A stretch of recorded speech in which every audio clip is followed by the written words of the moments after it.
Kaya mo bang magmahal at ipaglaban ang isang taong minsan ang hinusgahang hindi katanggap-tanggap ng lipunan?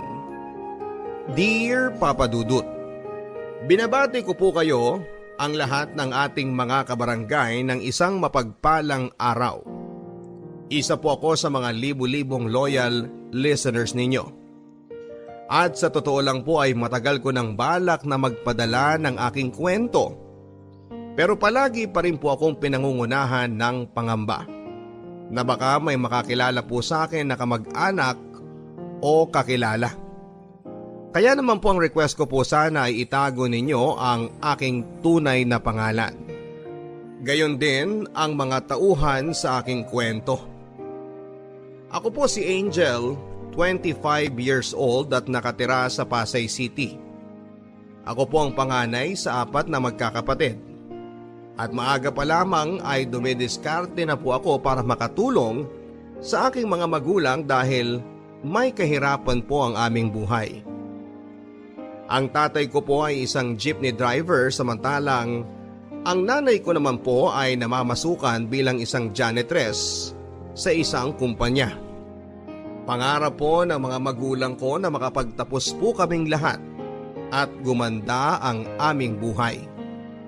At sa kabutihang palad naman po ay wala naman po ang naging pasaway sa aming magkakapatid. At wala po ang naging repeater o bagsakan sa amin. Hindi man po kami katalinuhan pero nairaraos pa rin namin ang aming pag-aaral. Dahil sa sipag at tiyaga. Yun lang po talaga, Papa Dudut. Habang tumatagal ay lalo pong lumalaki ang gastos namin sa pag-aaral. Lalo na noong college na po ako. At tumungtong na rin sa high school ang aking mga kapatid. At sa kasamaang palad ay tinamaan din po ang baga ng aming tatay mga 5 years ago. At naging mahina po ang resistensya niya dahil sa araw-araw na pamamasada at paglanghap ng usok sa kalsada. At kahit po gusto ko na nga po siyang tumigil sa pamamasada ng mga panahon na yon, ang sabi niya hanggat hindi pa daw niya kami nakikita na maayos na ang buhay, ay hindi rin daw po siya mapapagod na magtrabaho.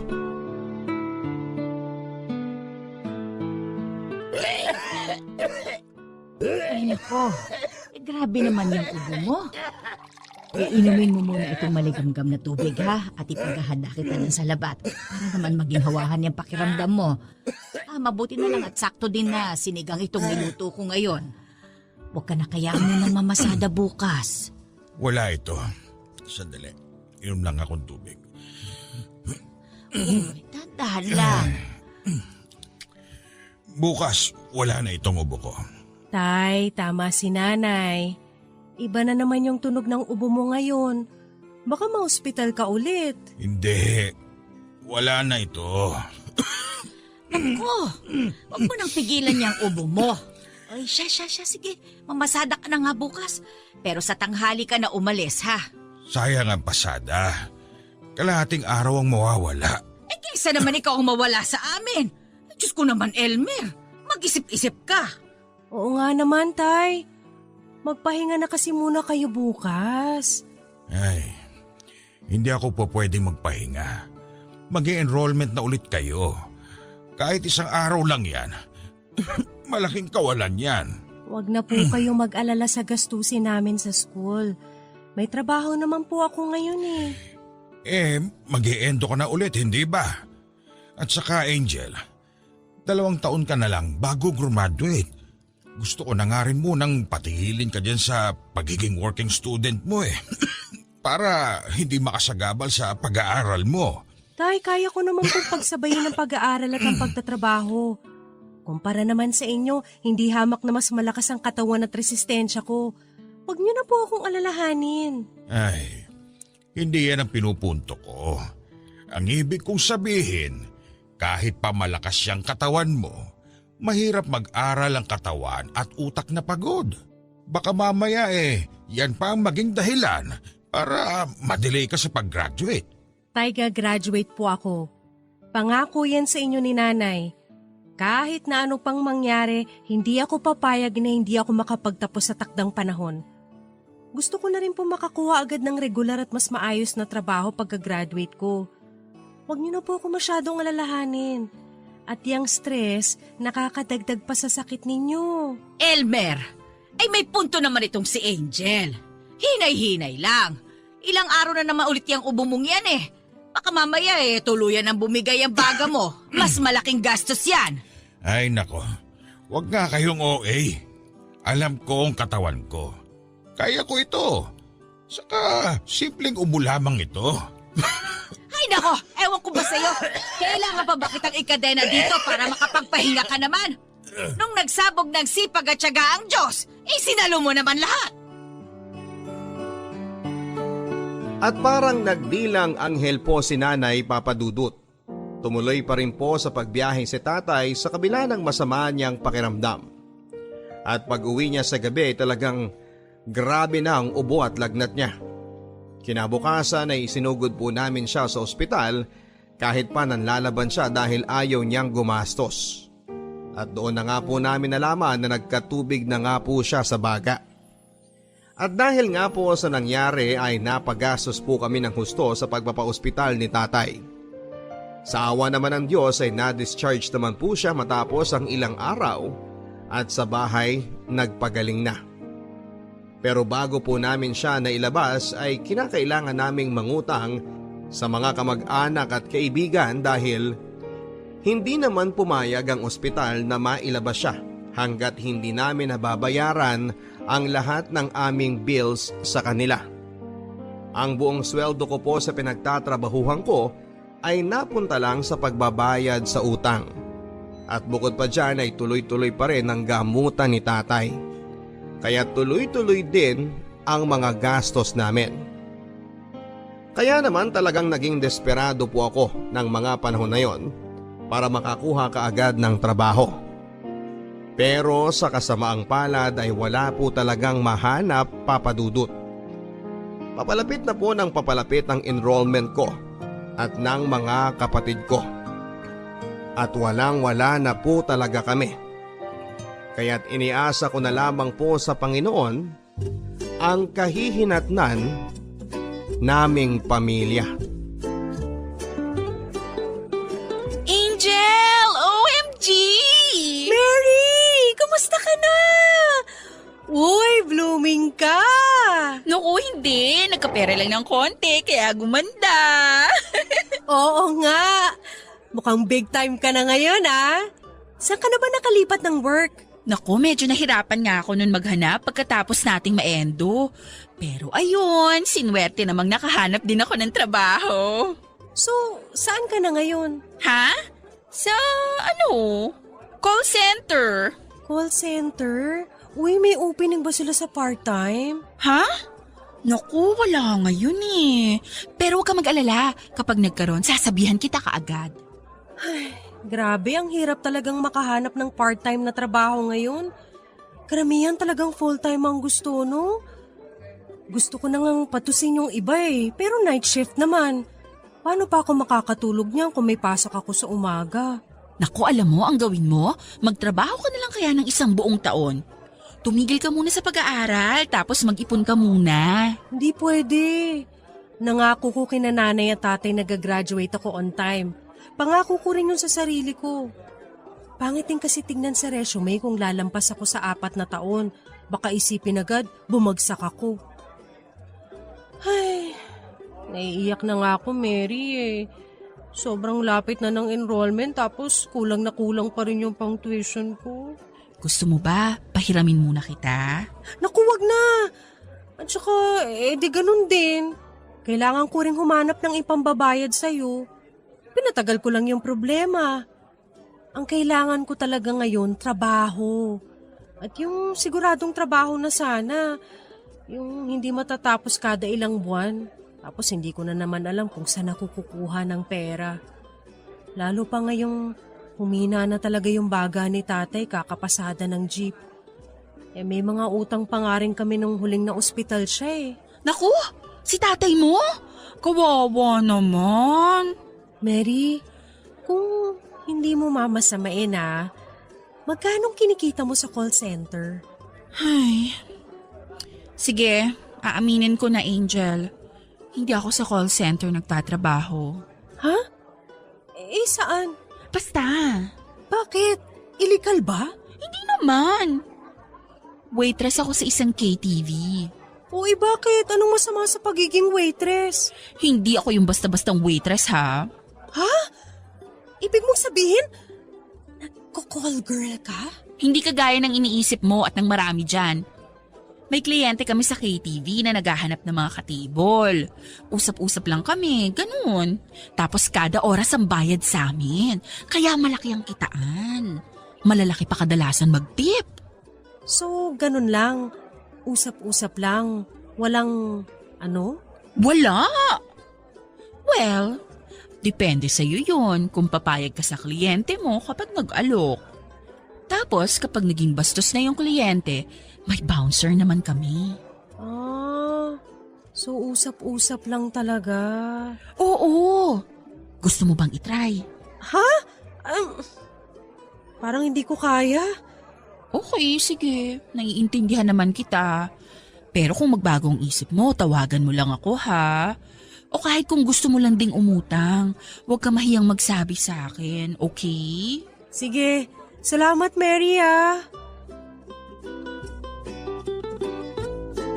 Papa Dudut, nagulat po ako noon sa confession sa akin na yon ni Mary.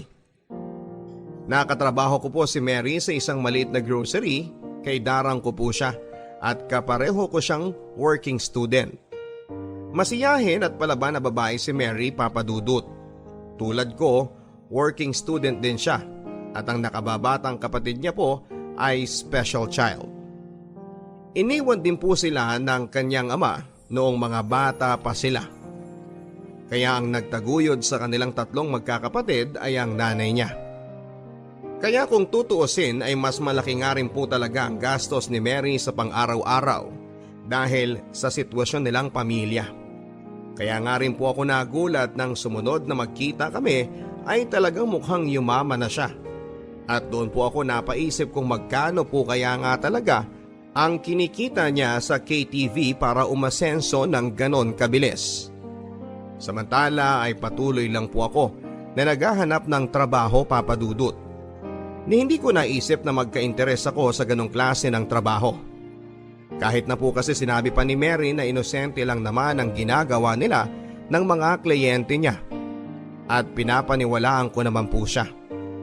Batay sa pagkakakilala ko sa kanya ay hindi pa rin mali sa isipan ko ang masamang tingin ng lipunan sa mga KTV girls.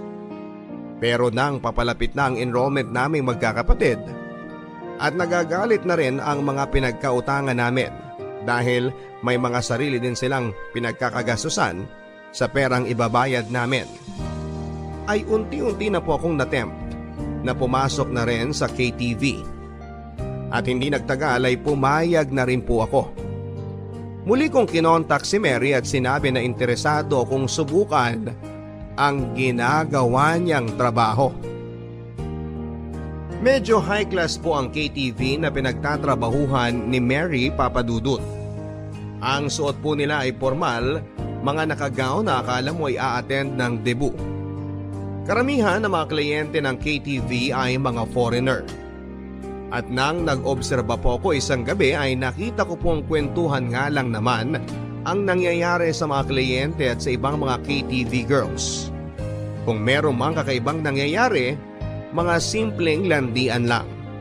Doon ko rin nalaman kay Mary na yung iba sa kanila ay nai-love na nga rin sa mga kliyente nila at naging boyfriend o asawa na.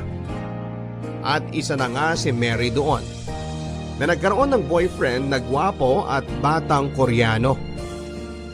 Nang makita ko po ang klase ng trabaho na ginagawa nila, ay doon ko na nga po nakumbinsi ang sarili ko na talagang sumabak sa pagke-KTV.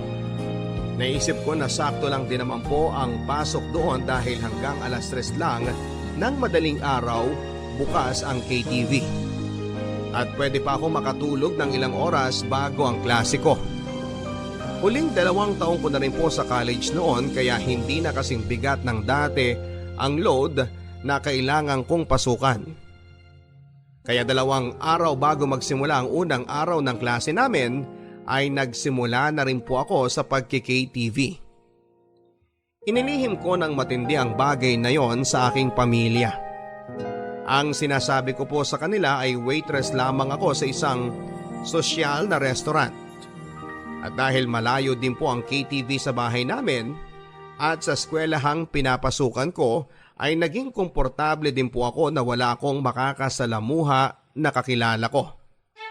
Ang sabi ko sa sarili ko, 1 taon lang ako dito at pagtungtong ko ng huling taon sa kolehiyo ay may sapat na akong pera para makapag-focus sa pag-aaral.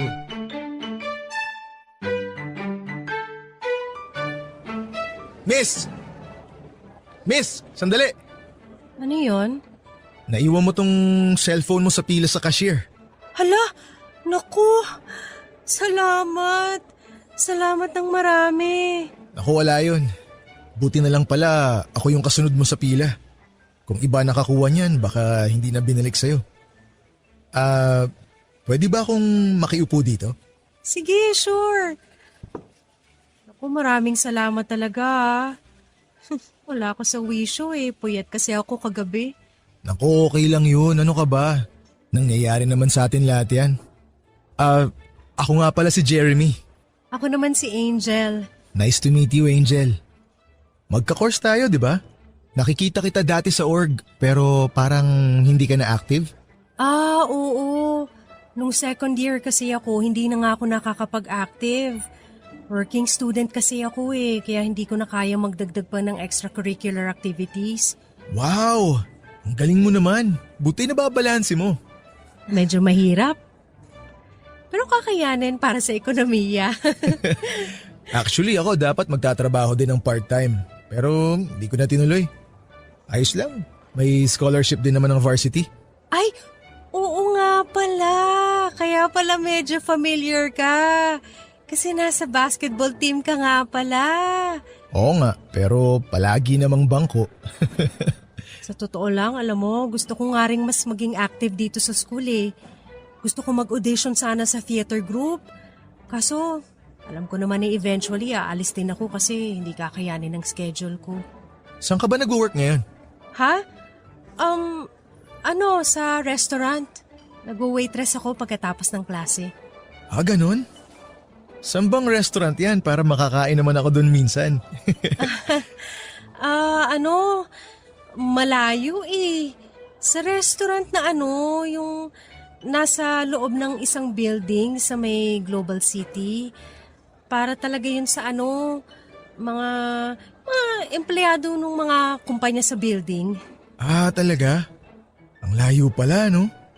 Sayang naman. Pero buti hindi ka na haggard sa pagkukommute mo tapos may pasok ka pa. Medyo hassle nga Kasi umaabot ako sa rush hour kaya halos 2 oras ang biyahe. Pagdating ko doon, hulas na ako. Ikaw? Nahuhulas? Parang hindi naman. Sigurado ako na maganda ka pa rin kahit sa tingin mo haggard ka na. Naku, basketbolero ka talaga. 1 oras pa lang tayo nag-uusap. Nambobola ka na. At dahil nga sa hindi sinasadyang pagkakataong yon, ay naging magkaibigan kami ni Jeremy Papadudut. Magkabatch po kami pero sa ibang section po siya. Naging instant din po ang pagiging magaan ng loob ko sa kanya. Mabait po si Jeremy, masiyahin, masipag, hindi man po siya ganon kagwapo. May dating po siya. Lalo pat miyembro siya ng basketball team. Kaya hindi nga po nagtagal ay parang nagka-crush na nga po ako sa kanya. At ramdam ko din po na may crush din siya sa akin. Hindi nagtagal ay parang naging mag-MU na kami. Lalo pat pareho naman kaming single. Palagi po kaming magka-text at malimit na magkasabay na rin po sa paglalunch. Wala din po kasi akong halos na barkada sa school kasi nga po eskwelahan, trabaho at bahay lang ako. Lalo na noong first year pa lamang kung kailan ang mga estudyante ay bumubuo pa lamang ng kani-kanilang mga grupo. Si Jeremy naman po ay halos ang mga barkada ay mga varsity din. Kaya naman minsan ay nahihila na rin po ako sa mga lakad nila. Gayon pa man ay may isa pa rin pong humaharang sa pagkakaibigan namin ni Jeremy. At eto na nga po ang aking pagpapakatotoo at ang aking lihim na trabaho sa KTV. Natatakot po kasi ako na magbago ang tingin niya sa akin, lalo pat masama ang tingin ng lipunan sa mga kagaya namin. At para hindi na nga po manganak ang kasinungalingan ko sa aking totoong trabaho sa gabi, ay sa tuwing mapag-uusapan po namin ni Jeremy ang tungkol sa aking pag-working student, ay agad ko pong tinatapos o nililihis ang usapan. Pero hindi po nagtagal, ay mas naging mahirap na po sa akin ang magtago nito. Lalo na noong nanligaw sa akin si Jeremy ng formal, at ako naman ay na-fall na rin sa kanya.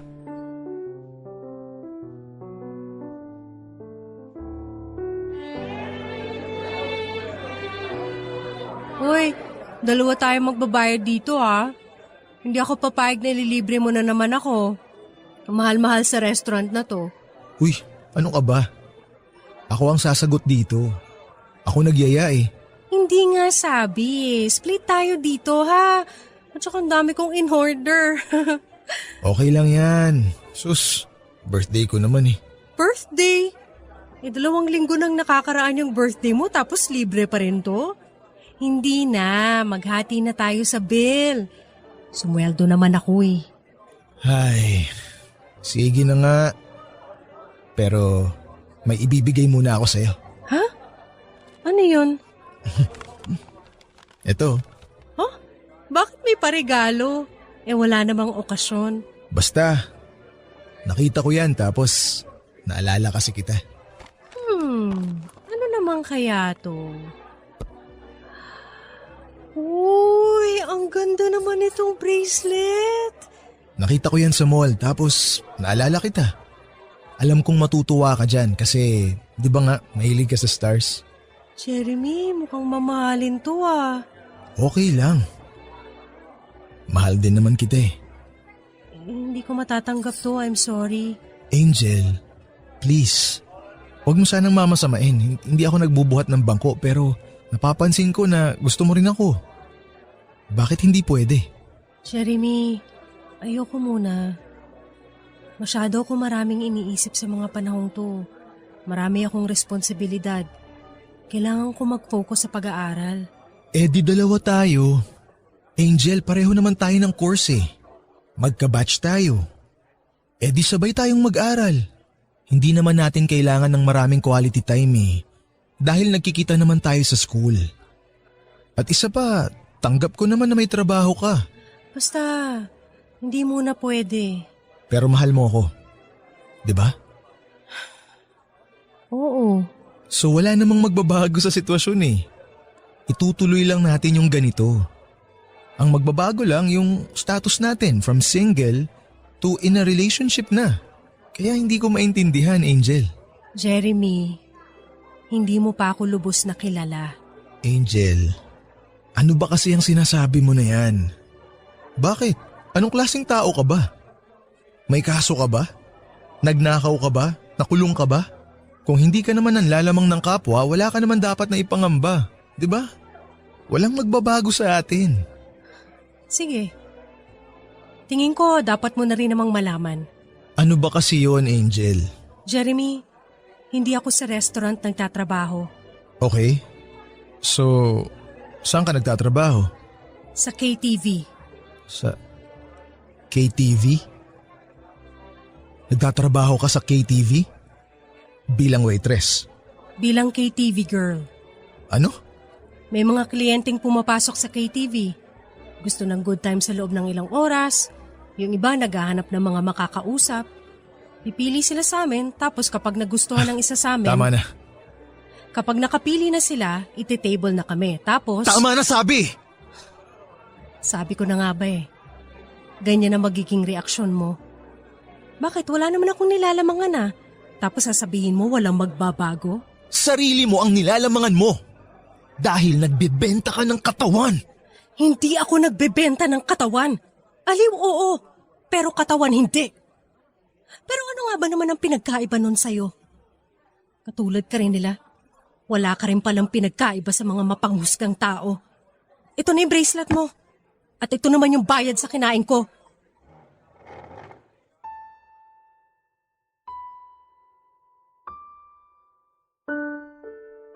Aaminin ko sa inyo, Papa Dudut, kahit na may pag-aalinlangan ako na magtapat kay Jeremy tungkol sa aking totoong trabaho sa gabi, ay may bahagi sa akin na umaasang maiintindihan niya ako.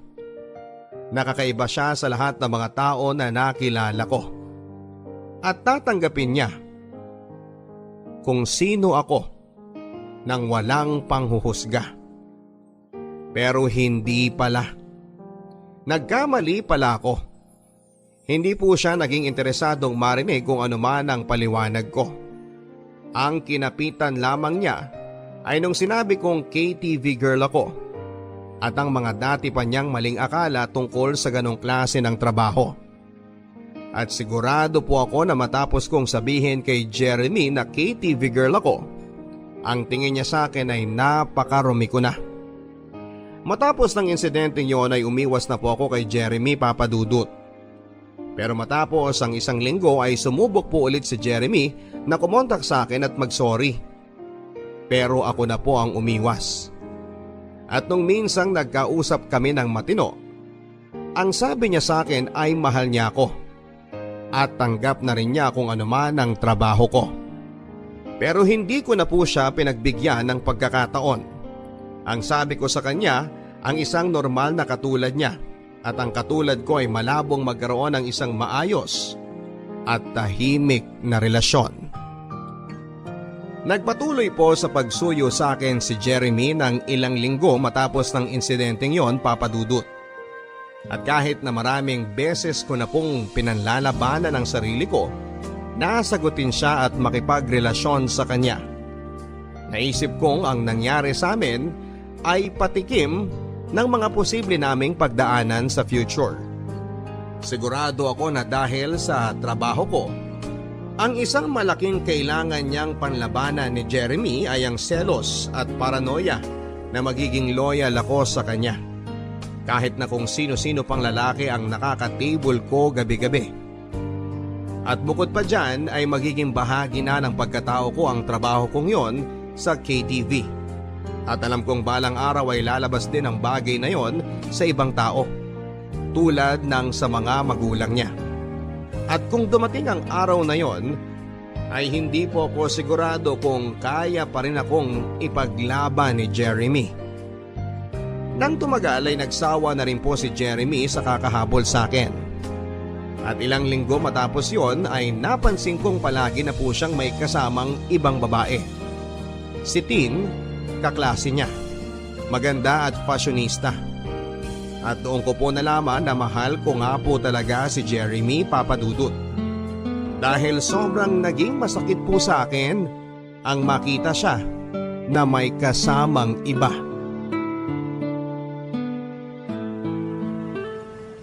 Angel!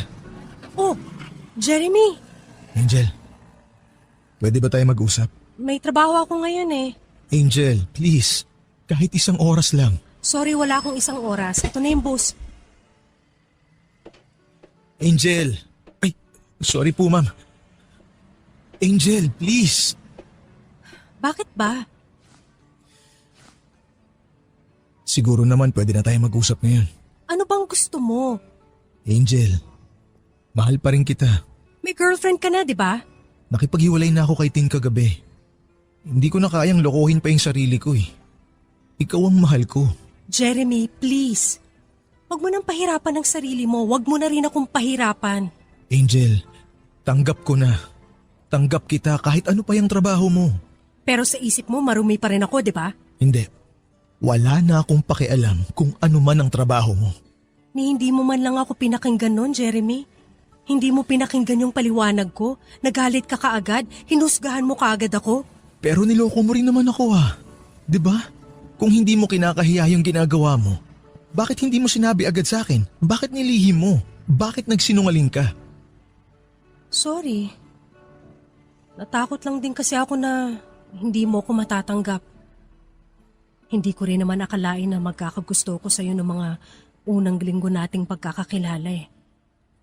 Hindi pa kita mapagkatiwalaan na maiintindihan mo ko at hindi mo ko agad uhusgahan kapag nalaman mo. Tapos nung unti-unti na ako nagkakagusto sa'yo, doon na ako mas lalong natakot na mawala ka.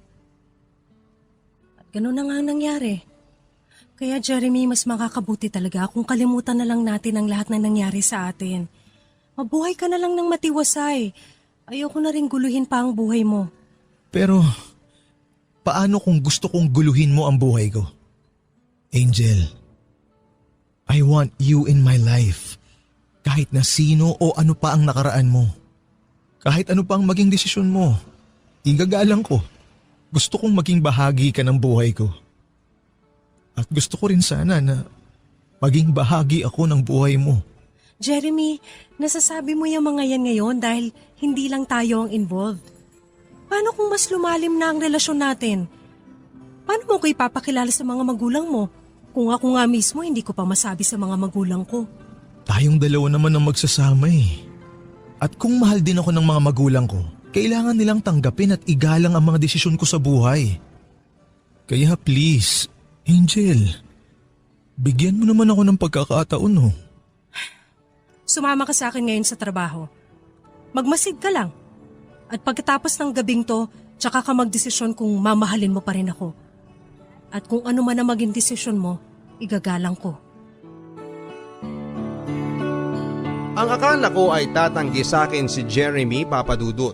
Pero sumama po siya sa akin ng gabing yon. Pero sa totoo lang po ay gusto ko rin po naman talagang sumama siya sa akin. Para makita niya mismo ang klase ng trabaho na ginagawa ko.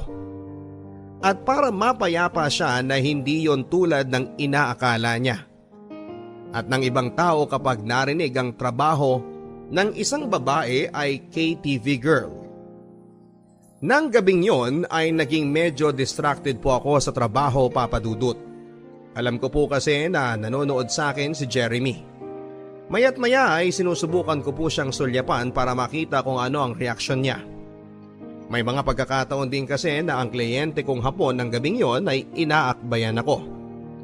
Pero nahirapan po akong makita ang reaksyon ni Jeremy dahil medyo madilim ang lugar. Pero matapos po ang ilang oras ay napansin ko po na umalis din siya. At doon na po ako talagang nalungkot at halos maiyak. Dahil alam kong hindi kaya ni Jeremy ang makita na ako ay nakikipagkwentuhan at inaakbayan ng ibang lalaki kahit na trabaho lang.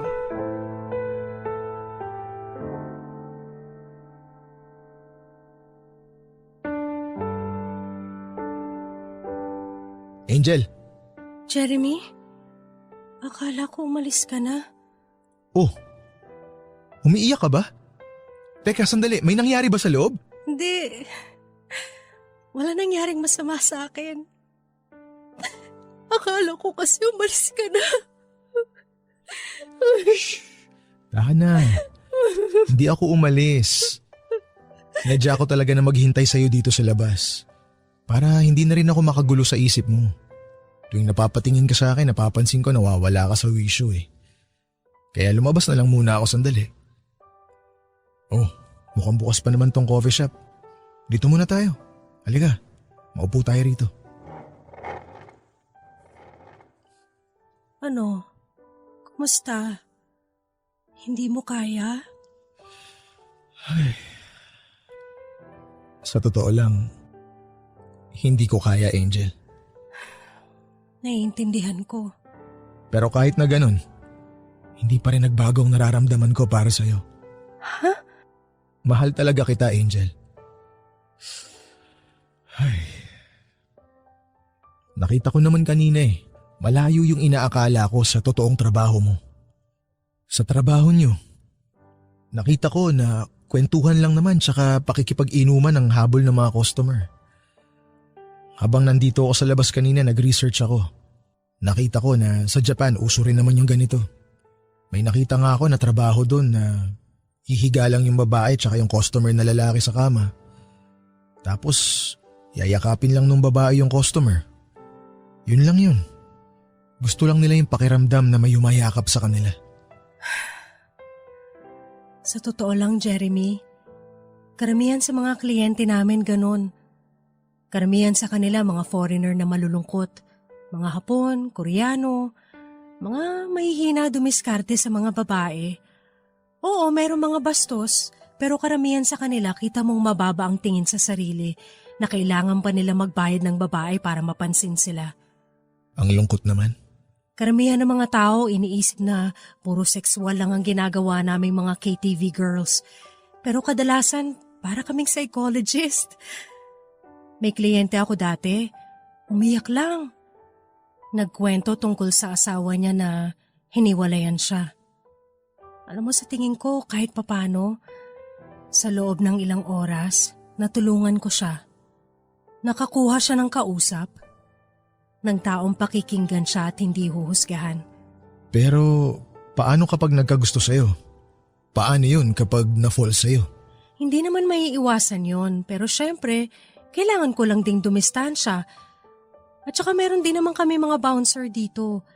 Kapag lumalampas na sa dapat yung kinikilos ng kliyente, sisenyasan lang namin sila at aawatin na nila. Pero paano kung nasa labas na? Mukhang delikado yun. Yun na nga lang. Pero sa awa ng Diyos, ayun, ligtas pa naman ako. Angel, napakabuti ng kalooban mo. At walang nagbago. Mahal na mahal kita. Jeremy, please huwag kang magbitiw ng salita na hindi mo kayang pangatawanan. Angel, hindi ko man kaya na makita ka na may napapasayang ibang lalaki. Pero pag-aaralan ko, pipilitin ko na labanan yung pagsiselos ko dahil mas matimbang ang nararamdaman kong pagmamahal para sa'yo. At kung mahal mo ako, ibibigay ko rin ang buong tiwala ko sa'yo na ako lang din ang mamahalin mo. Mahal din kita, Jeremy. Talaga? Mahal mo ako? So, papayag ka na maging tayo? Sige, susubukan ko. Subukan natin.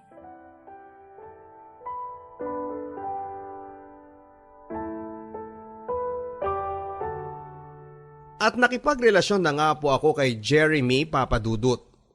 At sa awa ng Diyos ay naging maayos naman po ang aming samahan. Sa katunayan nga po ay hinahatid at sinusundo po ako ni Jeremy sa trabaho ko. Natatakot daw po kasi siya na mapano ako lalo pat madaling araw na akong umuuwi at may kalayuan ng bahay ko sa KTV na pinagtatrabahuhan ko. Natatakot din daw po siya na baka may magkagusto sa aking kliyente at maging stalker ko. Bagay na nangyayari na nga rin po sa akin, eventually nang may isang Hapon na magkagusto sa akin. At sa labas ay doon ako pinipilit na makipag-date sa kanya. At kung wala nga po si Jeremy ay baka kung napano na ako ng gabing yon. Sa eskwelahan naman po ay malaking tulong din sa akin si Jeremy. Dahil magka-batch kami, sabay po kaming nagre-review kapag may exam. Kapag may mga nami-miss ako na mga notes dahil kung minsan ay inaantok ako sa klase dahil na rin sa puyat sa trabaho, ay pinapahiram niya ako ng notes. At sa awa ng Diyos ay naitawid naman po namin ang first sem sa kolehiyo dahil na rin sa aming pagtutulungan. Sa puntong yon, wala na po akong mahihiling pa sa Diyos. Nakakuha ko ng loyal at understanding na boyfriend. Nakakaipon ako ng malaki dahil sa trabaho ko at gumaan-gaan na po ang buhay naming pamilya. Gayunpaman ay nanatili pa rin pong lihim sa aking pamilya ang aking totoong trabaho. Hindi ko pa rin po makayana na umamin sa kanila dahil na rin po sa takot na masamain at damdamin nila yon ng husto. Lalo na ang tatay ko. Nasa puntong yon ay labis na rin ang self-pity dahil pakiramdam niya ay wala siyang kwentang ama dahil sa kanyang sakit. Kaya nagpasya ako na ilihim ang aking totoong trabaho sa kanila at dalhin na lamang ang bahaging yon ng aking buhay hanggang sa aking kamatayan. Kahit pa sinabihan ako ni Jeremy na baka mas makakabuti na magtapat na rin ako sa pamilya ko kesa naman sa iba pa nila malaman. Kaya naman nagpasya na rin po ako na hindi ko na nga po paaabuti ng 1 taon ng pagtatrabaho sa KTV. Meron po akong sinet na target na ipon at kapag naabot ko na po yun ay kaagad na rin po ako mag-resign. Alam ko po kasi na habang nagtatagal ako sa KTV at habang may nakakasalamuha ako sa lugar na yon, ay mas lumalaki ang tsansa na marami pa ang makaalam ng aking trabaho. At nang malapit ko na nga pong maabot ang target na ipon ko, ay doon naman po nagbiro ang pagkakataon, Papa Dudut. Akala ko'y napakaswerte ko ng nilalang, pero sa isang iglap ay parang bigla kong dinagukan. Dahil isang gabi, may isa akong hindi inaakalang makakadaumpalad sa KTV. At yon ay si Makoy, ang ka-team ni Jeremy sa basketball.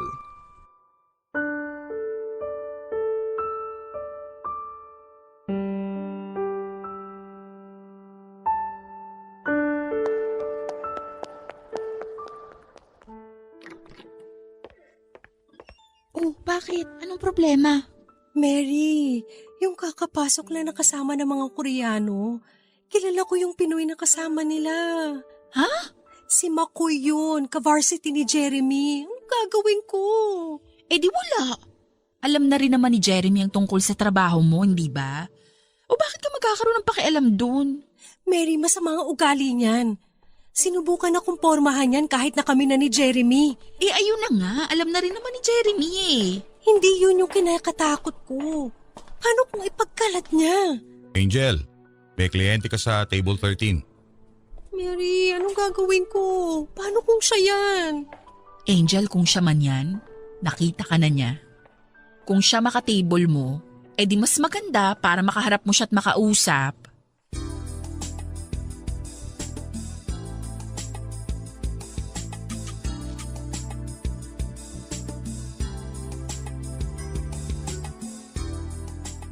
Makoy? Hi, Rose. Dali. Dito ka sa tabi ko. So, Rose pala ang KTV girl name mo ha? Mas bagay naman kasi yung Angel, mapanlin lang eh. Makoy, para lang malinaw. May rule kami dito sa KTV na walang bastusan. Table-table lang to. Usap-usap lang. Kaya huwag ka magbalak ng kung ano dahil isang senyas ko lang sa bouncer at ilalabas ka nila dito. Oh, easy. Sungit mo naman. Bakit? Nag-uusap lang naman tayo ah. Wala naman akong ginagawang masama sa'yo. Hindi pa nga kita nahahawakan eh. Kung gusto mo nang mababastos sa gabing to, huwag ako. Humanap ka ng iba. Uy, ngayon lang ata ako nakakita ng prosti na mataas ang pride ah. Hindi ako prosti. Oh, sige, oo na. Eh ano bang tamang tawag sa trabaho nyo? Escort? Ka-table? GRO? Alam ba ni Jeremy to? Oo.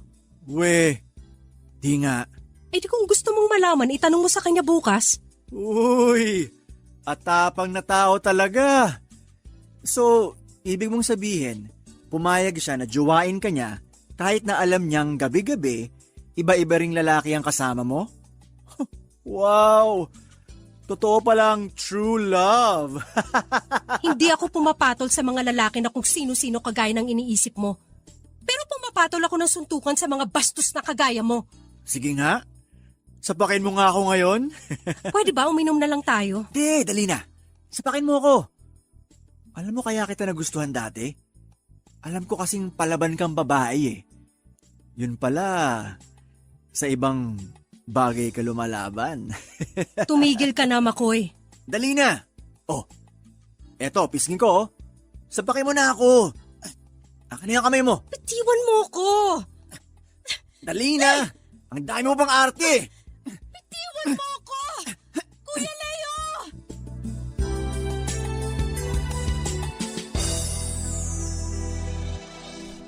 Agad na nirespondihan naman po ako ni Kuya Leo, ang bouncer namin sa KTV ng gabing yon. Pinalis po ang grupo nila sa KTV para hindi na magkagulo pa. Samantala, pinayagan naman po ako ng mabait kong manager na huwag na munang tumanggap ng iba pang kliyente sa gabing yon. Agad ko pong tinawagan si Jeremy at nagpasundo. At pagdating po niya ay doon ko ikinuwento ang nangyari. At hindi ko po akalain na yon ang magiging unang away namin ni Jeremy, Papa Dudut. Noon ko lang po na-realize kung gaano pala talaga kahirap kay Jeremy ang pigilan ng sarili niya na maparanoid at magselos. At ngayong kakilala pa niya at mas malala pa, si Makoy pa ang naging kliyente ko na notoryo sa pagiging basagulero at playboy sa eskwelahan namin. At ramdam kong medyo natamaan ng pride ni Jeremy. Pero mabuti na lamang po talaga at mahal namin ang isa't isa. At matibay na ang aming relasyon, kaya't nagkaayos din po kami ng gabing yon. Inihanda na lang po namin ang aming mga sarili sa kung ano man ang gagawin ni Makoy kinabukasan sa eskwelahan.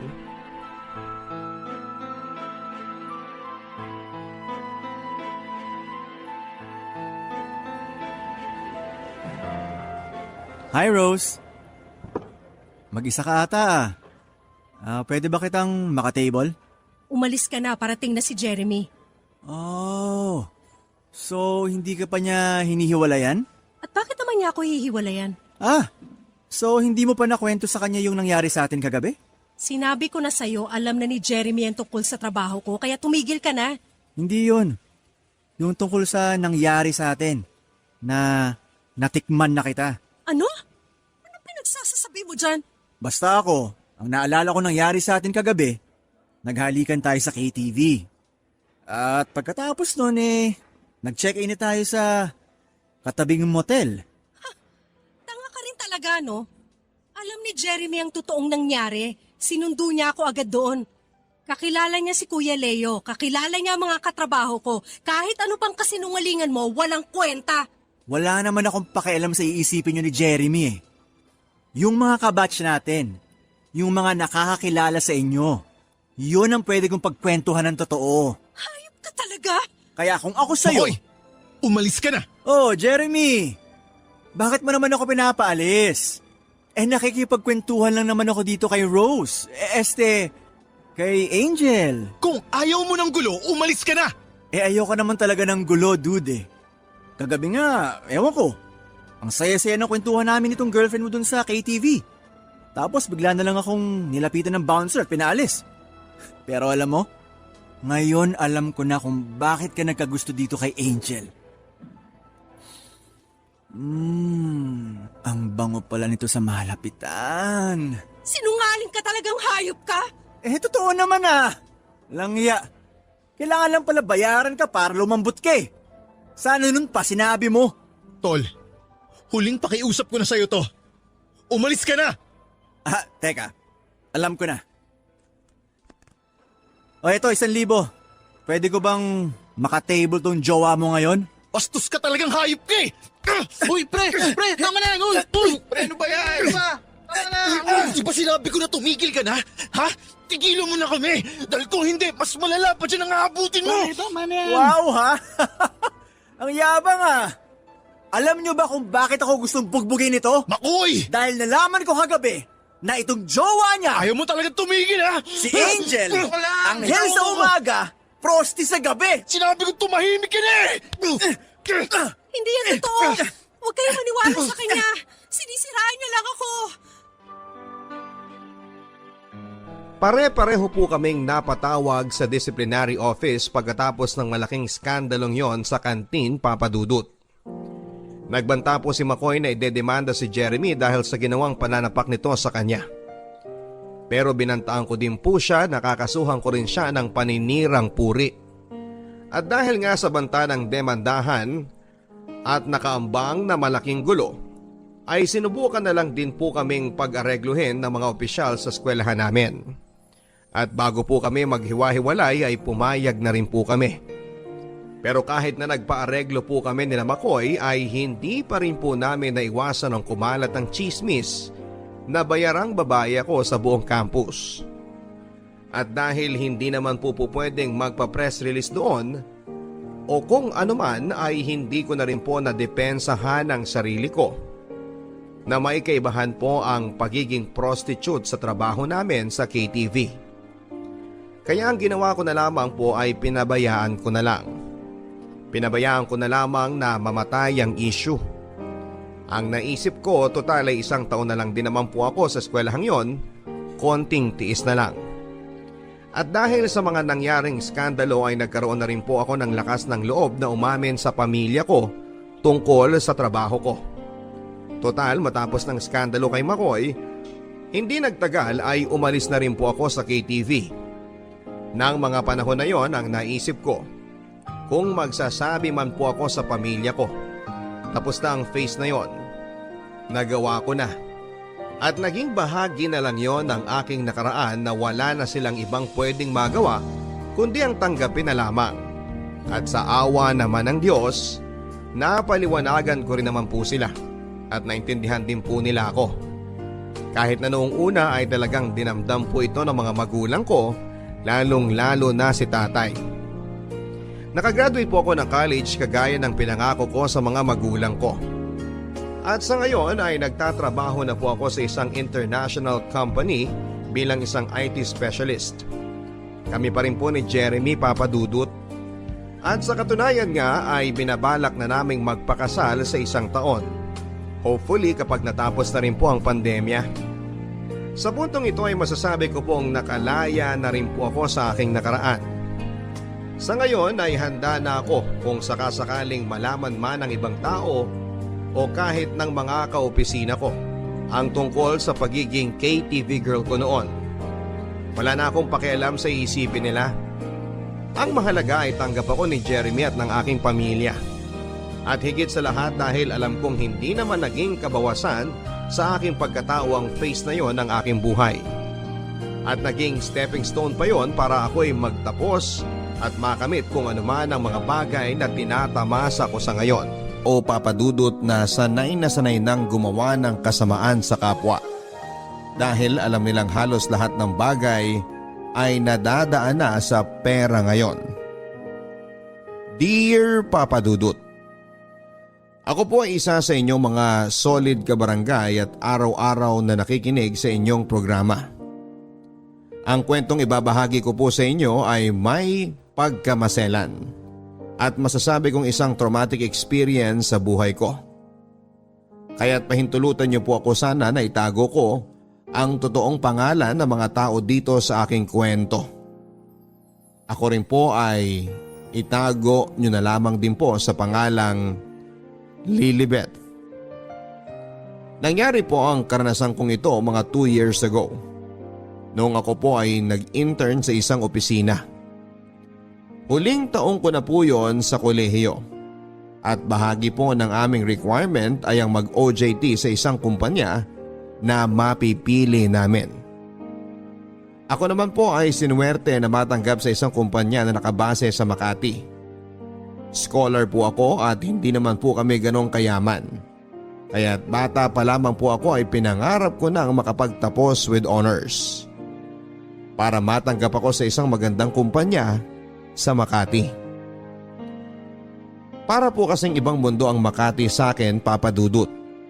Kapag nadadaan po kasi ako doon at nakakakita ako ng mga magagara at matataas na building, pati na mga empleyadong magaganda, ang mga uniforme at mukhang mga hindi pinagpapawisan, ay nakakaengganyo po sa akin ang husto na pagpursigihan ko nang maging bahagi din ako ng mundong yon. Kaya naman po laking tuwa ko talaga nang matanggap po ako sa kumpanya na aking inaplayan. Sa pakiwari ko po noon, yun na ang unang hakbang sa pagtupad ng aking mga pangarap. Kaya pinano ko na rin po na makapag-iwan ng magandang record sa kumpanyang yon.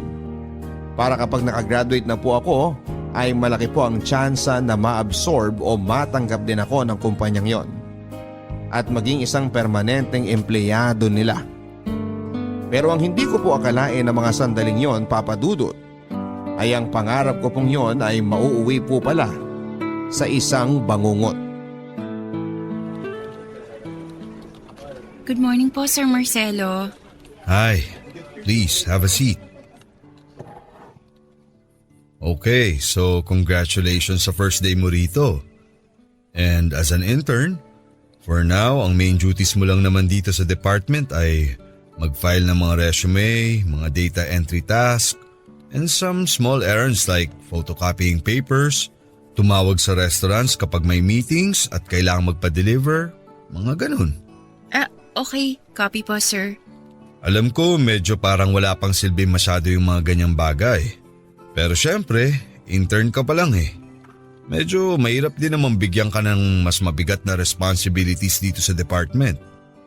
But then again, kahit na ganun pa lang ang ibibigay naming responsibilities sa'yo, ang maganda naman dyan, makakapag-observe ka na rito at ma-feel mo na ang culture na magtrabaho sa isang kumpanya. Okay lang naman po sa akin yun, sir. Based kasi dito sa resume mo, mukhang achiever ka sa school nyo. So baka mabore ka sa mga ipapagawa namin sa'yo dito. Okay lang po talaga yun, sir. Alam ko naman po lahat ng bagay kailangan munang magsimula sa maliit. Tapos kapag pinagbuti mo yon, tuloy-tuloy na rin po ang pag-angat mo sa corporate ladder. Good, good. I like you already. And you know what? Let's see.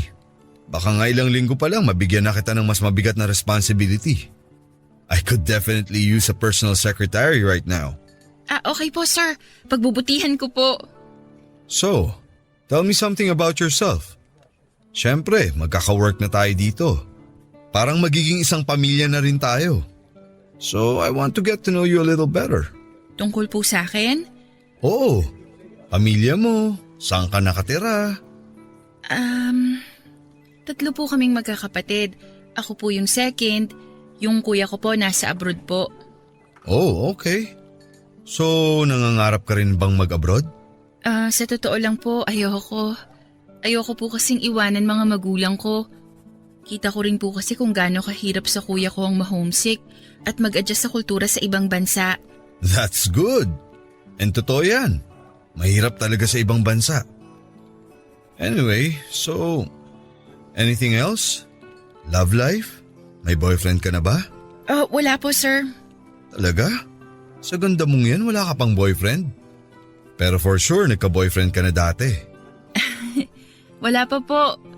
NBSB. Talaga? Neneng-nene ka pa pala. Pero okay yan. Minsan ang mga boyfriend, distraction lang yan sa mga pangarap, di ba? Opo, sir. Nagsimula po ng maayos ang unang meeting namin ni Sir Marcelo Papadudut. Pero habang tumatagal, ay mas nagiging personal na po ang mga tanong niya. Siguro po sa halos 1 oras na magkausap kami sa opisina niya, ay 15 minutes lang po kaming nag-usap tungkol sa trabaho. At pagkatapos po noon ay nauwi na po sa kwentuhan. At habang tumatagal, ay mas hindi na po ako nagiging komportable sa mga tanong at sa mga hirit niya. Kung tutuusin ay wala naman pong lantaran na mahalay na tanong si Sir Marcelo noon. Pero nagtataka po ako na halos buong buhay ko ay parang ininterrogate na niya. Kung saan ako nakatira, saan ako lumaki, ano ang mga hobbies ko, mga pastime, kung umibig na raw ba ako. Parang nang tumatagal po ay nawawala na po ang pagiging professional niya sa pakikipag-usap. At parang gusto niyang iparamdam sa akin na magka-level lang kami. Bagay na hindi ko po alam kung tama po ba. Lalo pat may moments na pakiramdam ko po ay medyo may mga malalanding tanong na si Sir. Pero kahit na ganoon po ang nangyari ay sinubukan ko na lamang pong ipagkibit balikat ang mga naramdaman ko noon. At naisip ko pa nga po na baka masyado lang akong feelingera.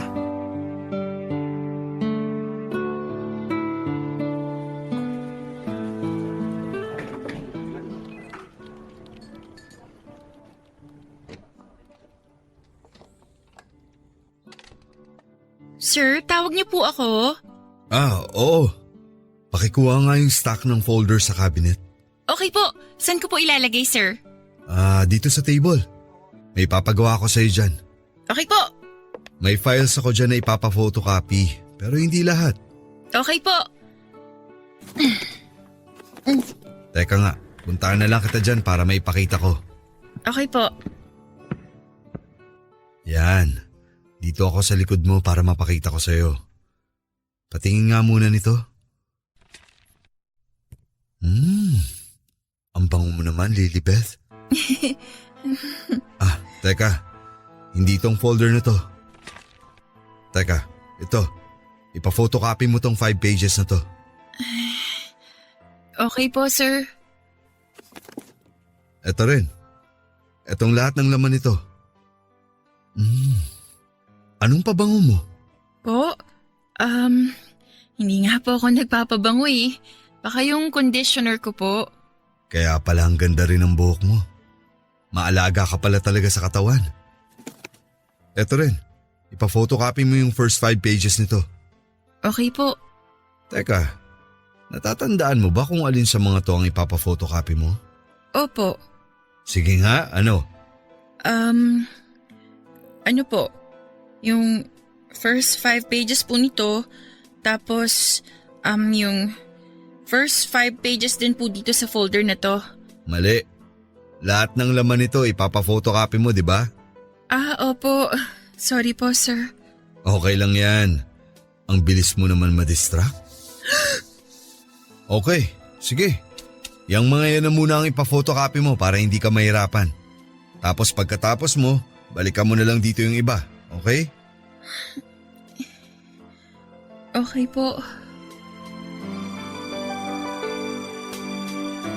Matapos po ng mga 1 linggo ng pag-i-intern ko sa opisina, ay nakaramdam na po ako ng pagkailang kay Sir Marcelo Papadudut. May pagka-touchy po kasi siya at parang walang araw pong lumipas nang hindi niya ako hinahawakan sa braso, sa balikat o sa kamay. Gayunpaman ay binigyan ko pa rin po siya ng benefit of the doubt. Nag-obserba po ako sa ibang mga kaopisina ko kung ganon din po ba siya sa kanila. And to be fair din po ay medyo mahilig talaga siyang humawak ng tao. Mapa babae man o lalaki. Ang naisip ko na baka talagang parte lamang yon ng kanyang personality. At para rin siguro maging komportable sa kanya at hindi ma-intimidate ang ibang mga empleyado. Makarisma din po kasi si Sir Marcelo sa mga tao. Siguro nga po ay kaya siya na-promote ay dahil magaling din siyang makisama. Bukod pa po dyan ay kahit na malapit na po siyang mag-50 ay may itsura din po kasi si Sir Marcelo para sa kanyang edad. Kaya nang tumagal ay napansin ko nga rin na parang crush pa po siya ng mga ibang babaeng empleyado sa opisina. Lalo na noong mga may edad na rin at matatagal nang nagtatrabaho doon. Hindi po siya kasing gwapo ng mga artista. Pero may dating po kasi siyang parang bad boy at bagets kung siya ay pumorma. Matapos po ang 2.5 linggo ay na-promote na po ako ni Sir Marcelo sa trabaho. Ginawa niya po akong personal assistant at dahil personal assistant niya po ako ay madalas na rin po niya akong pinagtatrabaho sa loob ng opisina niya. Pero dahil din po sa nangyaring pag-promote sa akin ay nakaramdam na po ako ng ibang pakikitungo sa ibang mga empleyado sa akin. Pakiwari ko po kapag tinitingnan nila ako ay may iba na silang tingin. At hindi ko po alam ay doon na nagsimula ang tsismisan sa opisina tungkol sa amin ni Sir. Dahil puro salamin po ang kwarto ni Sir ay kitang-kita po sa labas ang lahat ng nangyayari sa loob. Kaya rin po siguro ay mas naging kapansin-pansin na halos doon na po ako nag-oopisina sa mismong kwarto ni Sir Marcelo. Gayunpaman ay medyo nakaramdam din po ako ng kaunting pasasalamat na puro salamin ang kwarto ni Sir, kaya kita rin po ang mga nangyayari sa loob ng opisina niya. Nang mga panahon po kasing yon ay nagsisimula na talaga akong mailang kay Sir Marcelo Papadudut. Ramdam ko pong may kakaiba siyang kinikilos tungo sa akin. Pero dahil wala naman siyang lantarang sinasabi, ay sinusuway ko rin po ang aking sarili na maging asyomera. At minsan pa nga ay kine-question ko ang sarili ko na baka ako ang may mali siya.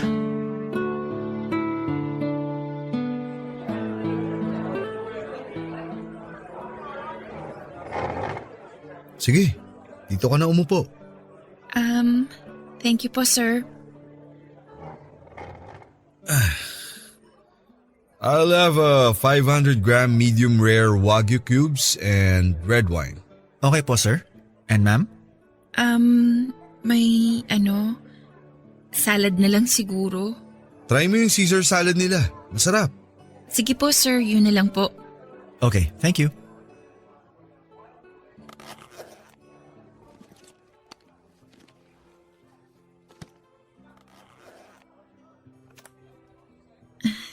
Sir, ang liit pala ng table dito.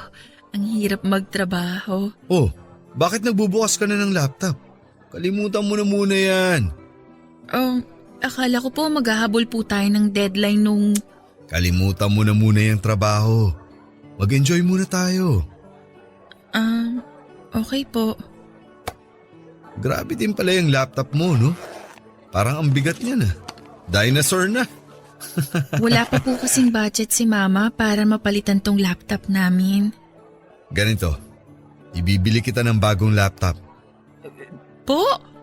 Well, kailangan mo rin naman yun sa trabaho. Pero gumagana pa po tong laptop namin. Pagpahingayin mo na yan. Maawa ka naman dyan. Gawin mo na lang yung backup o kaya para sa mga kapatid mo. Ayoko rin namang laspagin yung laptop mo para sa mga trabaho natin sa opisina. Sige po, sir. Kayo po bahala. Bukas may gagawin ka ba? Wala naman po. Ganito, susunduin kita sa inyo. Tapos pumunta tayo sa mall para makapamili ka ng laptop. Sir, baka naman po may extra dun sa opisina. Yun na lang po ang gagamitin ko habang nag-i-intern ako. Wag na. Regalo ko na yun sa'yo. Po? Bakit po? Kasi mabuti at masipag kang intern. At baril lang naman yun sa akin. Sus. Sigurado po kayo, sir? Oo naman. Alam mo kasi Lilibeth, galante talaga ako sa mga taong gusto ko. Pera lang naman yun eh. Gamit lang yan. Hindi malaking bagay ang mga yan sa akin. And nasa point na rin naman ako ng buhay ko na hindi ko na pinoproblema ang pera. Gusto ko na lang i-enjoy ang buhay at pasayahin din yung mga tao na malapit sa akin. Okay. Sige po, sir. Maraming salamat. Yan. Yan lang naman ang gusto kong marinig. Nang sinabihan po ako ni Sir Marcelo na ibibili niya ako ng laptop dahil nagustuhan niya daw ang performance ko bilang intern. Matapos lamang ng halos 1 buwan na pag-i-intern. At habang kumakain pa kami sa isang mamahalin na resto na kaming dalawa lang ay naging iba na po talaga ang pakiramdam ko, Papa Dudut. Pero sa puntong yun po talaga ay pinapaniwala ko pa rin ang sarili ko na baka talagang galante lang si Sir Marcelo. Lalo pa't pagkatapos naman namin kumain ay totoo nga naman na nagtrabaho pa rin kami ng kaunti sa resto.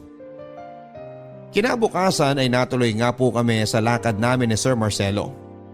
Sinundo niya po ako sa bahay namin gamit ang kanyang magarang kotse. At tumuloy na nga po kami sa isang tindahan ng electronics para ibili ako ng laptop. Umabot po sa 50,000 ang binili sa aking laptop ni Sir Marcelo, Papa Dudut. Sa katunayan ay napagkamalan pa nga po kaming magtatay sa shop. Bagay na parang hindi kinatuwa ni Sir Marcelo. Gusto ko na nga pong tanggihan ang laptop dahil naging iba na po talaga ang pakiramdam ko noon. Pero hindi na po ako pinatanggi ni Sir Marcelo at sinabihan akong wala lang daw sa kanya ang halagang yon.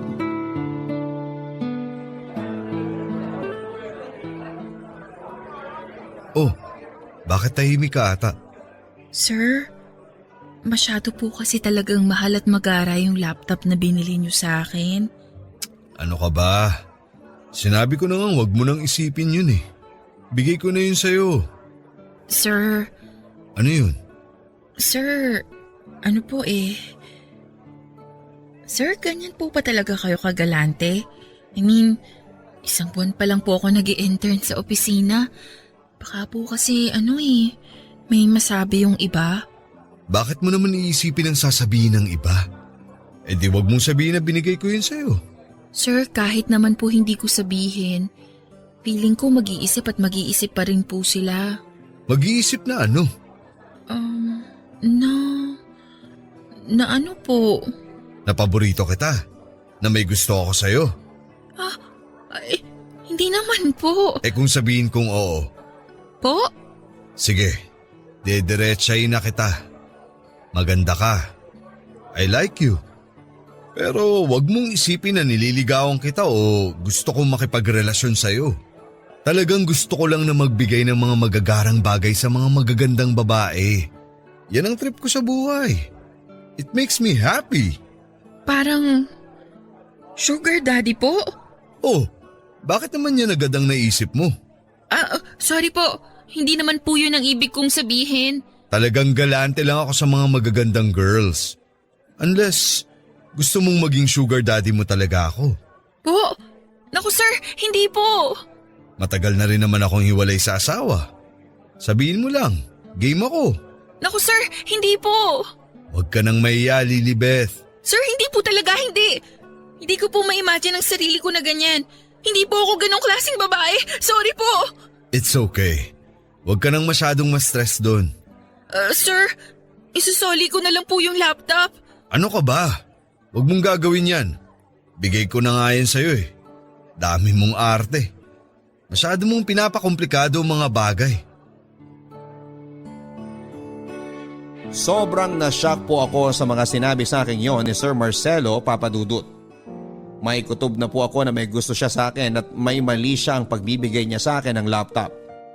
Pero pinanlalabanan ko pa ang aking kutob at pilit na kinukumbinsi ang aking sarili na inosente at mabuting tao lang talaga si Sir. At ako ang may problema at malisyosa. Napakawalang muwang ko lang po talaga noon, Papadudot, pero ang nakakabigla po talaga sa nangyari ay kung paanong napaikot ni Sir Marcelo ang sitwasyon para palabasin na ako ang may gusto na maging sugar daddy siya. At dahil hindi po talaga ako mapakali at hindi na nga po ako nakatulog dahil sa nangyari, ay kinalunisan ng sumunod na linggo ay binalik ko na po talaga ang laptop ni Sir. Hindi ko na nga po ito binuksan dahil ayoko nang may masabi pa siya. At para rin madaling maisoli sa nabilhang shop. Hindi po agad tinanggap ni Sir Marcelo ang pagsusoli ko ng laptop. Pero nagpumilit po talaga ako, Papadudut. Para rin wala nang masabi laban sa akin.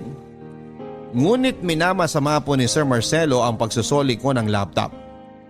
At mula nga po noon ay ginawa na niyang bangungot ang internship ko sa opisina nila. Mula po nang binalik ko ang laptop na ibinigay sa akin ni Sir Marcelo ay naging mas cold at stricto na rin po siya sa akin. At dahil malimit na doon pa rin ako sa loob ng opisina niya, nagtatrabaho ay naging sobrang awkward po at napakahirap ng kumilos. Pakiramdam ko po ay bantay sarado ako sa bawat segundo at talagang tinatambakan niya po ako ng trabaho. At dahil nga po sinoli ko ang laptop na bigay niya ay wala rin naman po akong ibang magamit na computer sa opisina. Ay ginamit ko na lamang pong muli ang mabagal at lumang laptop namin sa bahay. Isang araw ay may pinaparush po na trabaho sa akin si Sir Marcelo. At kinailangan ko pong mag-download ng isang app online dahil hindi ko po mabuksan ang file na ibinigay niya. Pero nang na-download ko na po ang app na yon, ay bigla na lang pong nasira ang computer ko. Virus po pala. Naabura po ang lahat ng files pati na ang pinaparush sa akin ni Sir Marcelo. At nang mangyari po yun ay talagang natulala na lamang po ako, Papadudut. Dahil sigurado ako na hindi po ako mapapatawad ni Sir sa nangyaring kapalpakan.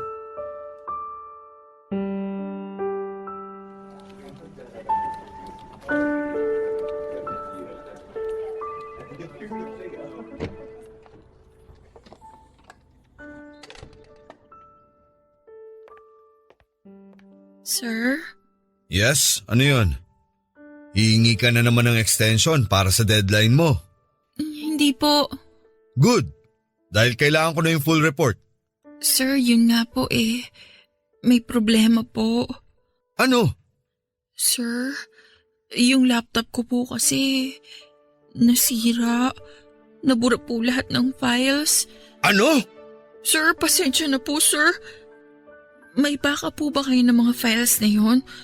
Mag-OT na lang po ako. Hindi po ako uuwi hanggat hindi ko po natatapos yung report. Wala akong backup files ng mga yon. Sir, sorry po, sir. Ay, you really are turning out to be such a disappointment, Lilibeth. Ang ganda-ganda ng performance mo nung nag-start ka dito sa opisina. Ngayon, kabaligtaran ang nangyari. Unti-unti kang nagiging tamad at ang dami mong dahilan. Ilalagay mo pa ang department ko sa alanganin. Sir, sorry po. I'm sorry. Kailangan kong i-report to sa school mo. Sir, please, sir. Bigyan niyo pa po ako ng isa pang chance. Isa pang chance?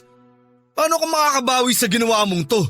At 1 linggo na lang ang natitira sa internship mo dito. Hindi ka na makakabawi. Ibabagsak kita. Sir, please. Parang awa niyo na. Huwag niyo akong ibagsak. Mawawala po yung scholarship ko, sir. Napaka-arte mo kasing babae ka eh. Binigyan na kita ng laptop, isinoli mo pa sa akin. Masyado ka kasing nagmamalaki sa akin. O ayan ang nangyari. Wala naman sana tayo sa sitwasyong to kung yung laptop na isinoli mo sana ang ginagamit mo. Paano ngayon to? Magmumukha akong tanga dahil hindi ko maipapasa yung report on time? At since wala akong backup nun, kakailanganin kong humingi ulit ng copy. Di ba? Ang laki mong perwisyo. Sir, I'm so sorry. Pasensya na po talaga. Sir, kahit ano po gagawin ko. Mag-OT po ako dito. Kung anong kailangan ipagawa dito sa opisina gagawin ko. Huwag niyo lang po akong ibagsak, sir. Ay, sige. Bibigyan kita ng pagkakataon. Sumama ka sa akin sa Sabado. May business trip ako. Po? Yung sa Tagaytay po? Oo, bakit? At ano na namang mukha yan? Kung ano-ano na naman ang tumatakbo sa isip mong kaartehan. Hindi po, sir. Alam mo, yang kaartehan mo ang nagdala sa'yo sa problemang to. Tingnan mo ngayon, umaarte ka na naman. Ayusin mo nga yung mukha mo. Hindi po, sir. Sige po, sir. Sasama po ako sa inyo. Mabuti naman. At magdala ka ng damit dahil 2 gabi tayo ron. Pag-uwi ko po sa bahay ay grabe po ang kabang naramdaman ko, Papa Dudut. Alam ko pong may mali sa pag-aaya ni Sir Marcelo sa akin sa kanyang out of town at overnight na business trip.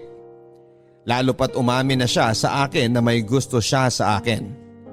At kahit nasabihin niya pang ako lang ang may mali siya sa utak at wala naman talaga siyang pakay kundi ang magkaroon ng assistant sa kanyang business trip, ay hindi ko po maalis sa isipan ko na pwede po akong mapahamak sa pagsama kong yon sa kanya.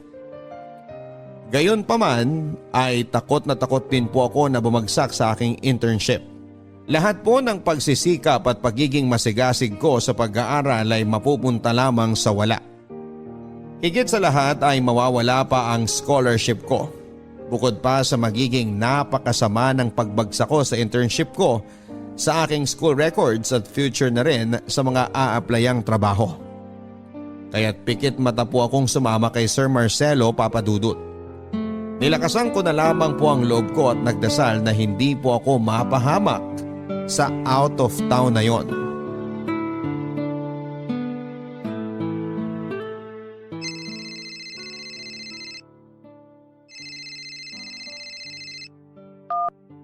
Hello, sir? Lilibeth, pumunta ka dito sa kwarto ko. Po? Bakit po, sir? Mag-briefing lang muna tayo sandali. Sige po. Okay po.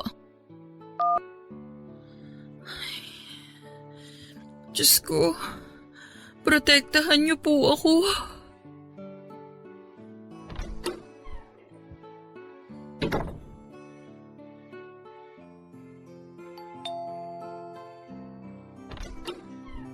Good evening po, sir. Sige, maupo ka muna dyan.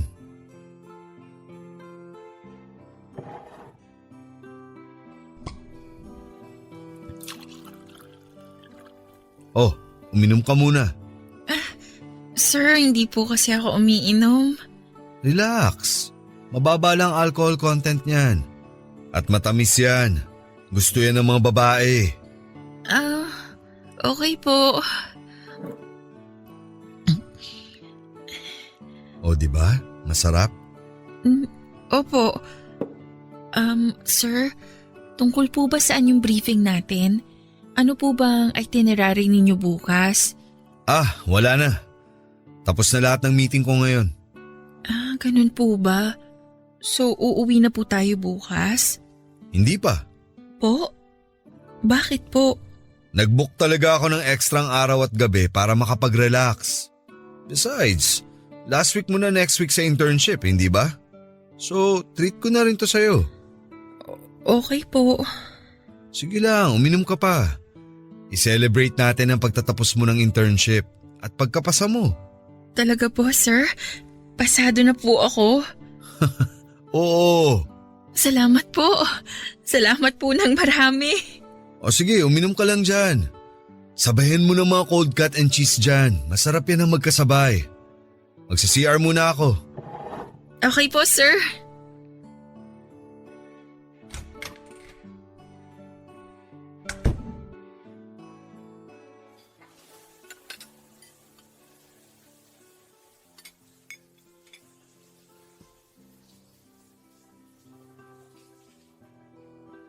Lilibeth! Lilibeth! Ano po yan, sir? Pakikuha nga yung tuwalya dyan sa may cabinet. Paabot sa akin, nakalimutan kong ipasok. Sige po.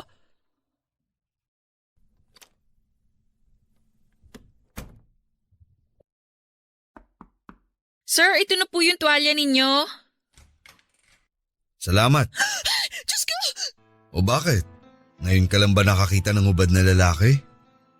Iabot mo sa akin ang tuwalya. Ito po. Sir! Huwag po, sir! Ang dami mo talagang arte. Kaya gustong gusto kita eh. Huwag po, biniwan niyo ako!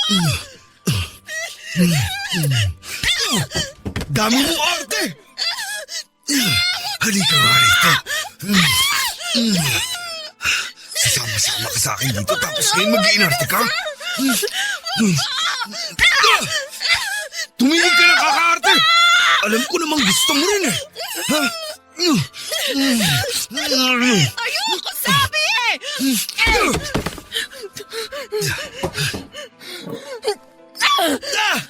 Aray! Bumalik ka nga rito! Lilibet!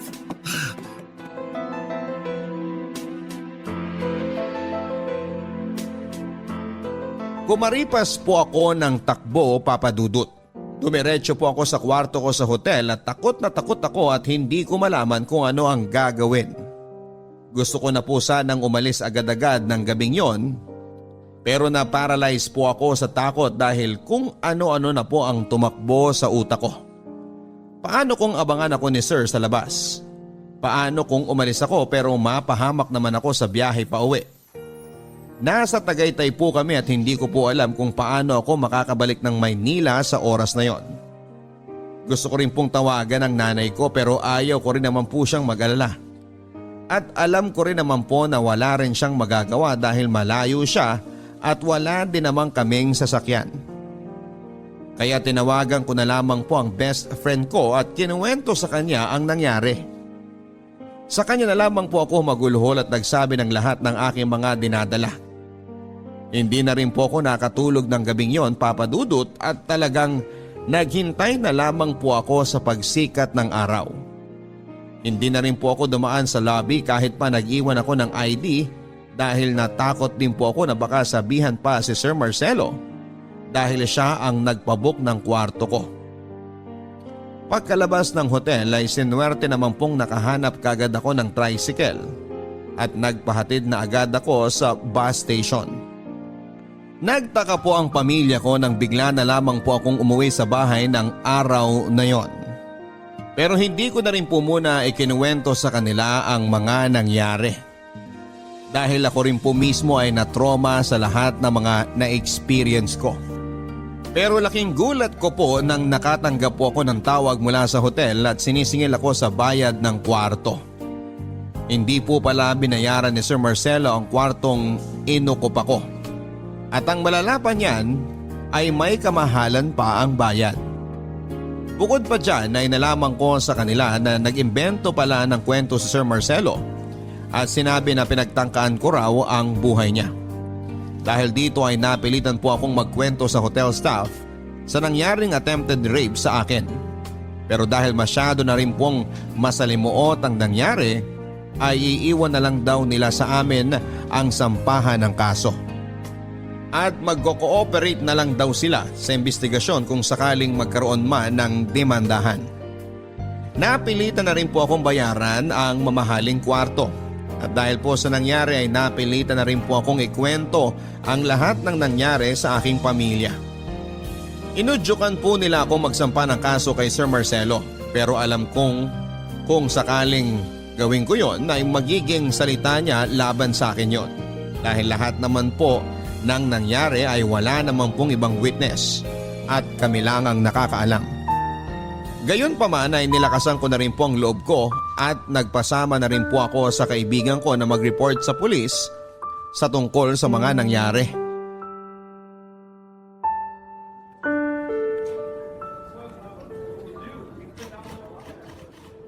Oh, ano may paglilingkod ko sa iyo, miss? Sir, gusto ko pong magsampa ng kaso.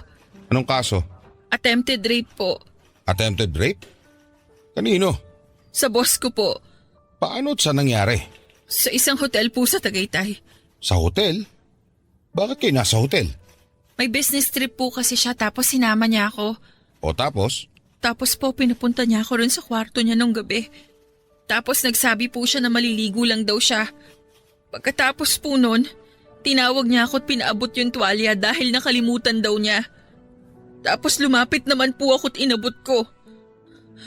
Tapos pagbukas ko po ng pinto, hubad na po siya at doon niya po ako pinagtangkaang gahasain. Ano ba ang trabaho mo sa kumpanya? Intern pa lang po ako. Intern ka pa lang pero sinama ka na sa personal niyang lakad sa Tagaytay? Hindi po. May mga meeting po siya doon. Parang may team building kayo ron, ganon. Hindi po. Kaming dalawa lang po. So isinama ka niya sa Tagaytay na kayong dalawa lang. Hindi ka ba nagtaka kung bakit kayong dalawa lang ang pupunta doon? Nagtaka po ako. Pero nagtiwala po kasi ako sa kanya na… Na wala siyang masamang balak sa'yo? Opo. Naku, Iha. Napakawalang mukhang mo pala, no? Pero matanong nga kita. Hindi naman sa may gusto kong iparating ha, pero… Wala ba kayong relasyon ng boss mo? Wala po! Alam mo, Iha, ganito kasi yan. Ang dami naming inasikaso dito.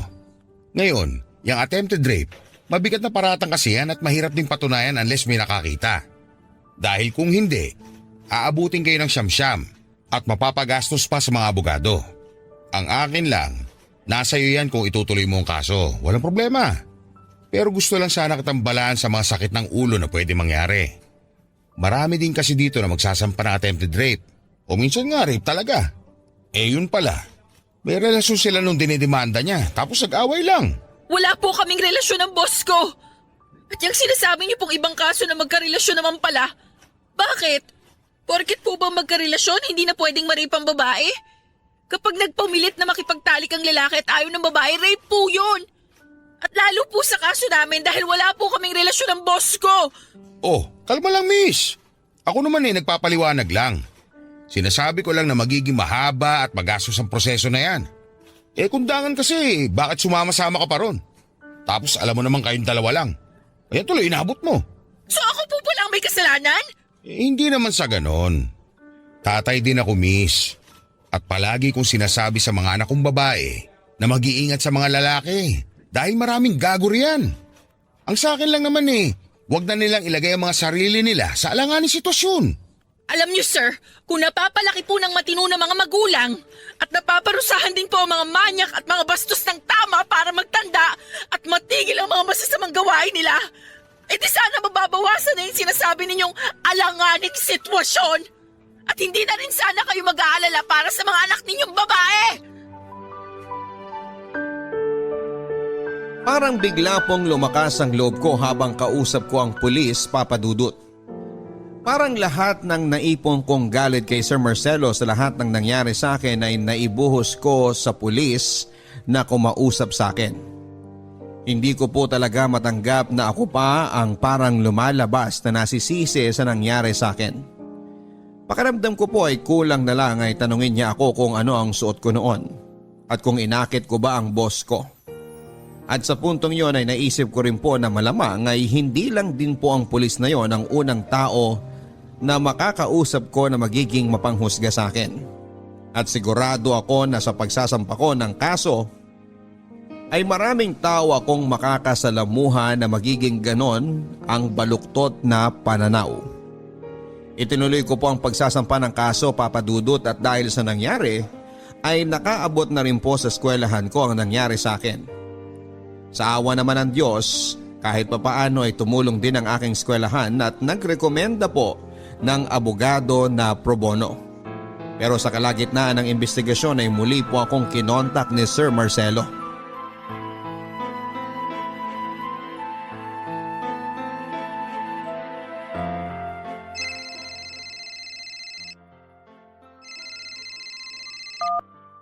Hello? Lilibeth, Sir Marcelo? iatras mo na yung kaso mo dahil alam mong matatalo ka lang. Hindi. Hindi ko iaatras ang kaso. Magkano bang gusto mo? Magkano? Huwag niyo na ako kong bastusin. Tama na yung minsan na akong pumayag na magpabastos sa inyo. Ibang-iba ka na dun sa tatay-tahimik na Lilibeth nung bagong pasok ka sa opisina. At dapat po, noon pa ako nanlaban sa inyo. Nanlaban? Saan? Anong pinagsasabi mo? Ayan na naman kayo eh. Hanggang ngayon, binibilog niyo pa rin ang utak ko. Dapat nakinig ako sa kutob ko noon eh. Maang-maangan pa kayo na wala kayong gusto? Yun pala, sa mga panahong yun, baka hinahalay niyo na ako sa imahinasyon ninyo. Hoy! Huwag kang makapal yung mukha mo. At wala akong alam dyan sa sinasabi mo. Mag-isip ka nga. Sa yaman kong to, kaya kong bumili ng kahit na sinong babae na di hamak na lamang at mas maganda pa sa'yo. Sino ka ba sa akala mo? Tandaan nyo, wala man tayong taong witness sa mga nangyari. Merong mga CCTV sa mga lugar na pinuntahan natin. Saan? Sa mga restaurant? Sa hotel kung saan tayo nag-meeting? Hoy, babaeng sinungaling! Ako ang pinasok mo sa kwarto ko sa hotel nung gabing yon. At binato mo ko ng baso sa ulo at ninakaw mo ang wallet ko. Napakasinungaling nyo? Siguro nire-record nyo to, no? Gusto nyo may masabi ako na pwedeng ikalito ko at pwede ninyong magamit laban sa akin sa korte. Buang kang babae ka. Ang bobo mo. Dapat nga magpasalamat ka at binibigyan pa kita ngayon ng pagkakataon na iatras ang kaso. Dahil alam na alam ko naman na pera ko lang ang habol mo. Hindi! Hindi ko iaatras ang kaso! Mabubulo kayo sa kulungan! Hoy, babaeng magnanakaw! Ikaw ang mabubulok sa kulungan!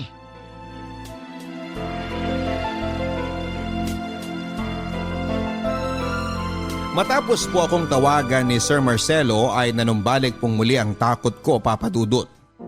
Parang bigla pong naglaho ang lahat ng naipong kong lakas ng loob mula nang nagsampa ko ng kaso sa kanya. Huling beses ko po kasi siyang nakausap ng personal ay noong gabi na pinagtangkaan niya akong halayin. At nang marinig ko pong muli ang boses niya ay parang biglang sumaping muli sa akin ang lahat ng takot at pangamba na naramdaman ko ng gabing yon. At lalo pa pong nadagdagan ng aking takot sa mga lumabas sa bibig niya sa pag-uusap namin yon. Ni hindi man lang po siya nasamid habang sinasabi niya ang mga salitang pawang kasinungalingan lang. Talagang bihasang-bihasa na po siya sa pagsisinungalin, Papa Dudut. At mabilis kong naramdaman kung gaano po kalakas ang kayamanan ng aking binabangga. At hindi nga po malabo na bumaligtad pa ang kaso at ako pa ang makulong sa ibinibintang niya sa akin na robbery. At dumating nga po sa punto na ako na rin po mismo ang sumuko, Papa Dudut. Hindi na po kinaya ng puso ko ang mga akusasyon at pagbabaligtad na mga pangyayari na pinapalabas ni Sir Marcelo at ng kanyang abogado. Ako na nga po ang pinagtangkaang halayin habang tumatagal ay parang ako pa ang napapahiya sa mga ibinibintang nila. at labag na labag man po sa loob ko. Lalo pat matapos ng lahat ng aking pinagdaanan at ng aking pamilya ay nakipag-ayos na lamang po ako sa kanya. Hindi man po maganda ang kinalabasan ng kwento ko ay nagpapasalamat pa rin po ako sa inyo sa pagkakataong ibinigay ninyo para mailabas ko ang lahat ng aking kinikimkim sa loob ng 2 taon. Sana kahit na dito man lang sa inyong programa ay maisiwalat ko ang totoong nangyari. Nakatago man ang aming mga totoong pangalan ay parang malaking tinig na rin po ang nabunot sa aking dibdib, Papa Dudut. Matapos kong mailahad dito ang lahat ng totoong nangyari. At sana po ay magsilbi na rin pong paalala sa mga tao kung gaano ka-unfair ang mundo. Malas talaga kapag ikaw ay pinanganak na mahirap at walang koneksyon sa lipunan. Samantalang ang mga mayayaman ay tila malayang nagagawa ang lahat ng nais at kapritsyo nila.